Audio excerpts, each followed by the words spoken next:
ट्रम्पले त्यसै कन्डम बाँड्नको लागि $1 मिलियन खर्च गरे भनेर आरोप लगाएका होइनन्। $100 million on condoms to Hamas.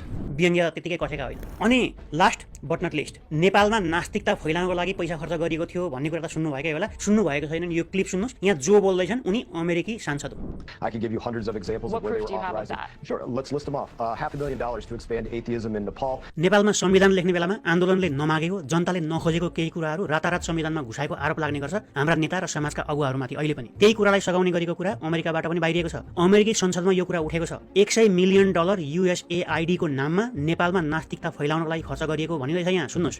Some of the stuff that the money was being spent on that we didn't even know. Crazy examples that came out. Look, $100 million on initiatives like expanding atheism in Nepal. That's what American taxpayers should be paying for? No way.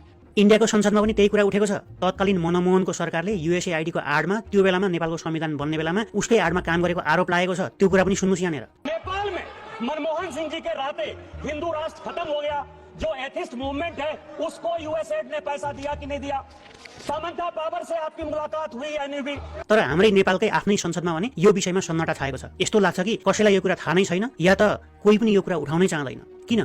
कतै सबैलाई भाग पुगेर त होइन? जवाफ कसले दिने हो यसको? जे होस्, सारांशमा USAID ले राम्रा काम पनि गरेको छ, सँगसँगै प्रोपागान्डा र घटिया काम पनि गरेको छ र पैसा सिद्ध्याएको छ। कतै सत्ता परिवर्तन गरेको छ, कतै प्रोपागान्डा गरेको छ, कतै धर्मको नाममा पैसा खर्च गरेको छ, धेरै कुरा गरेको छ। त्यसैको भाग नेपालका मानिसहरूले, संस्थाहरूले, NGO, INGO, पार्टी कार्यकर्ता सबैले पाएका छन्। यसभित्र अफकोर्स राजनीतिक रङ पनि मिसिएको छ। अर्थात् बाहिर आएका समाचार मात्रै होइन, त्यहाँभित्र राजनीति पनि मिसिएको छ भन्ने कुरा बुझ्नुपर्छ। यसको लागि अमेरिकामा अदालतमा केस चल्दैछ। अन्तिम फैसलाको रिजल्ट के आउँछ हेरौँ कुरौँ। तर USAID को नाममा अहिलेसम्म भएका घोटाला, राजनीति, विभिन्न देशमा भएका सत्ता परिवर्तनका खेलहरू, मिडियामा भएका प्रोपागान्डाहरू, धर्मको नाममा भएका खेलहरू, अरू पनि कति घटनाहरू, प्रमाणहरू छताछुल्ल हुँदैछन्। अझै बाहिरिने पक्का छ। हेर्दै जाउँ कस कसको अनुहारको मुखुण्डो उत्रिने हो यही नाममा। खेल रोचक छ।